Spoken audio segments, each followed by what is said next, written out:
Allahümme salli ala Muhammedin ve ali Muhammed.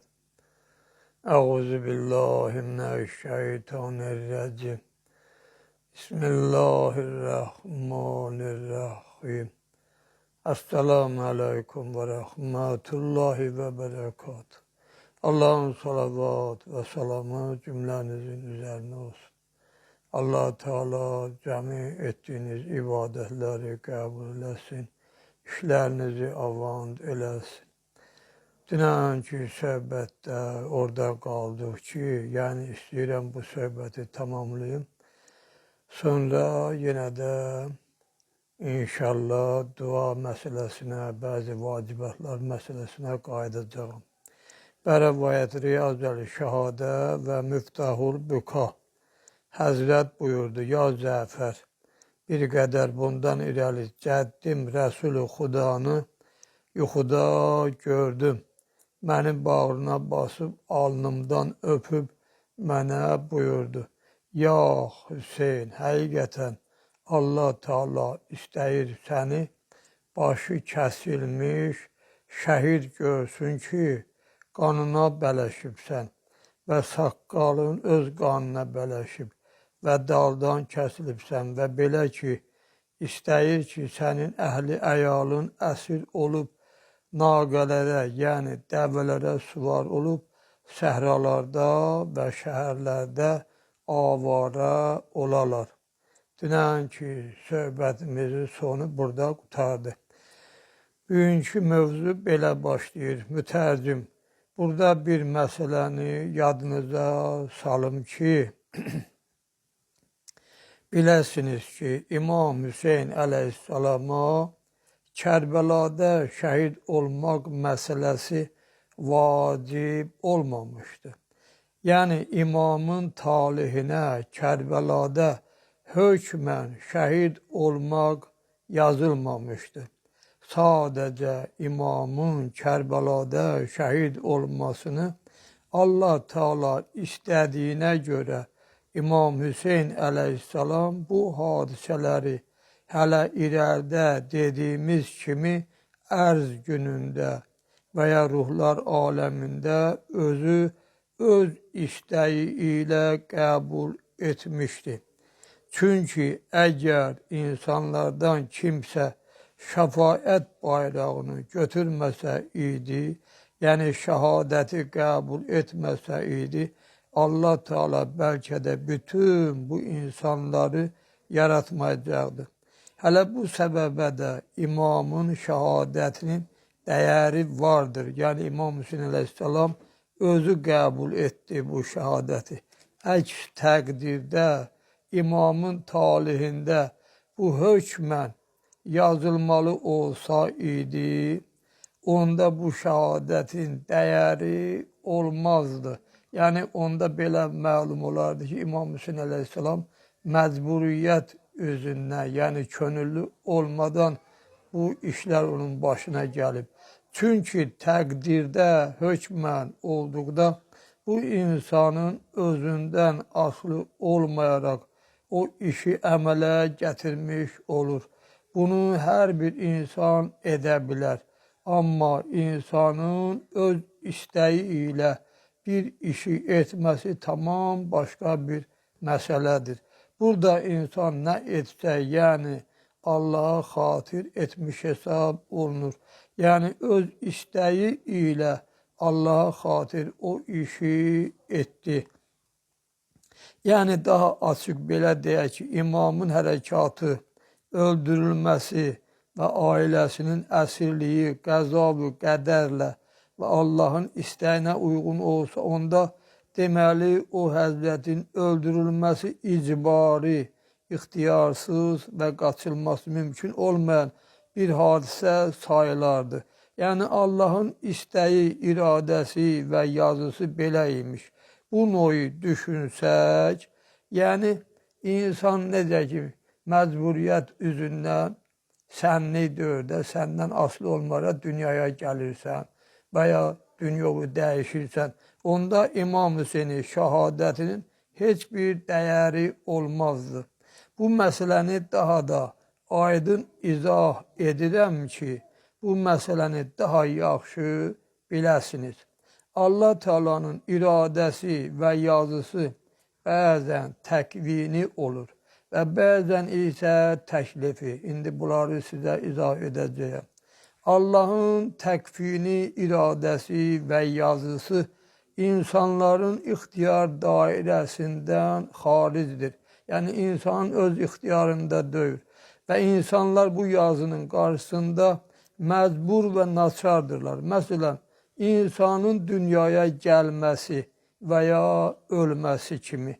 Amma təklifi yaxud təşrii isə o deməkdir ki, Allah Teala bir işin baş tutmasını ya tərk olunmasını məsləhət və münasib bilir, yəni istəyir. Həmin istəyə, məsləhətə, yazıya və ölçüyə uyğun olaraq o işin yerinə yetirilməsini və ya o işin tərk edilməsini əmr edə.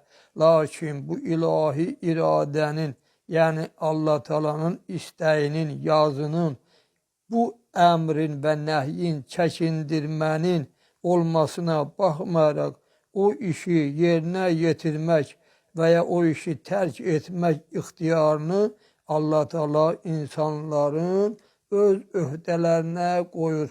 Məsələn, oruc kimi, namaz, həc, cihad və digər şər'i vəzifələr kimi. Necə ki, bu işləri bəzi insanlar edir, bəziləri isə etmir. Yəni, Allah istəyir ki, bu işləri insanlar əmələ gətirsin. Əgər bunlarda insanın talihində, yazısında olmasaydı, Allah əmr etməzdi. Necə ki, Allah iradə edir ki, insanlar bütün haramlardan çəkinsinlər, haramlar tərk olunsun. Bu yazıda olmasaydı, haramdan çəkinməyi əmr etməzdi. Allah tərəfindən bu iradənin və istəyin olmasına baxmayaraq, bu işlərin həyata keçirilməsini Allah Teala bəndələrin iradəsinin, yəni istəyinin öhdəsinə buraxmışdır. Bunun həqiqət olmasını biz insanlar bilmək üçün bu barədə Quran-ı Kərimin Nəhl surəsinin 90-cı ayəsində belə buyurulur. Allah ədalətə, yaxşılıq etməyə, qohum qardaşı yoxlamağa, qohumları sevindirməyə əmr edir və əxlaqsızlıqdan, pislikdən və başqalarının haqqını tapdalanmaqdan nəhy edir, yəni çəkindirir. O sizə moizə edir ki, bəlkə ayılasınız, yəni mömin olasınız. Bu ayənin məzmununa uyğun olaraq Allah ədalətin, yaxşılığın, qohumlara əl tutmağın reallaşmasını və hər növ əxlaqsızlığın, pisliyin, zor işlətməyin insanlar arasından qalxmasını istəyir. Lakin bu istəyi və bu əmri və nəhyi və bu işlərin həyata keçməsini Allah Teala insanların özlərinin istəklərinə və iradələrinə və ixtiyarlarına həvalə etmişdir. Yəni Allahın bu istəyini və yazısını və iradəsini azadcasına insan özü seçərək ona əməl etmək bəndələrin özlərinin öhdələrindədir. Hər hansı bir yolu seçsələr, bu işdə azaddırlar. İndi bu iki növ istəyin və iradənin mənası aydınlaşdı. Yenə qayıdırıq əsas mövzumuza ki, İmam Hüseyin əleyhissalam da bu hadisədə azad idi. Bütün Kərbəla hadisələrini qəbul etməkdə azad idi. Yəni bir halda ki, Allah Teala onu başı kəsilmiş görmək istəyir və əhl-i beytini əsir görmək istəyir. Belə qərara gəldi ki, qoy Allahın istəyi əmələ gəlsin. Əgər talih yazısı, yəni təkvini yazı olsaydı, onda imamın bu hərəkatının o qədər də dəyəri olmazdı. Çünki təkvini bir iş hər kəsə yazılsa, o işi o şəxs edəcəkdir. Yəni özündən asılı olmayaraq o işi edəcəkdir. Necə ki, ölmək kimi və ya dünyaya gəlmək kimi. Onda imamla digər insanlarda heç bir fərq olmazdı və onun işi dəyərsiz bir iş sayılardı. Yəni imam bu yolu azad şəkildə seçdi. Yəni öz istəyi ilə Allaha xatir bu hadisələri qəbul etdi. Hətta hər addım başı İmam Hüseyin əleyhissalam öz fikrini dəyişə bilərdi. Məkkədən Kərbalaya qədər gələndə yollarda ona verilən xəbərlərə əsasən. Amma o fəqət Allahın istəyinə xatir bu yolu seçdi. Necə ki, Peyğəmbər imamın yuxusuna girib dedi, Allah səni başı kəsilmiş görmək istəyir. İndi isə qayıdıram əvvəlki söhbətimə. İmam Hüseyin əleyhissalam öz yuxusunda cəddini görməsini cinnilərin padişahı Zəfərə danışdıqdan sonra buyurdu. Ey Zəfər, bütün bu bəlalara səbr edəcəyəm və Allahıma şükür edirəm. Ta Pərverdigar aləm necə istəyib, qoy elə də olsun. Yəni bir halda ki, mənim Allahım belə istəyir, qoy Allahın istəyi olsun. Bir də ey Zəfər, mən Əbbasdan və Əli Əkbərdən və digər əshabələrimdən sonra bu dünyada qalmaq istəmirəm. Bu məlunlarla işiniz olmasın. Gedin öz məqamınıza, mənim xatirim üçün və nə qədər həyatdasınızsa mənə öz vətəninizdə əzadar olun və mənim məzlumluğuma Nuhə deyib ağlayın. Bəs Zəfər o böyük şəxsiyyətin sözünə itaət edib geri qayıtdı. Bəzi xəbərlərdə yazırlar, Əhl-i Beyt ilə qalıb onlara xidmət etdilər. Ta Əhl-i Beyt İsmət Mədinəyə varid oldular. Ondan sonra da həmişə Həzrətə əzadar olub ağlayırlar. Əla lə'nətullahi ələl qəvmi zalimin. Əssalamu aleykum və rəhmətullahi və bərəkatuhu.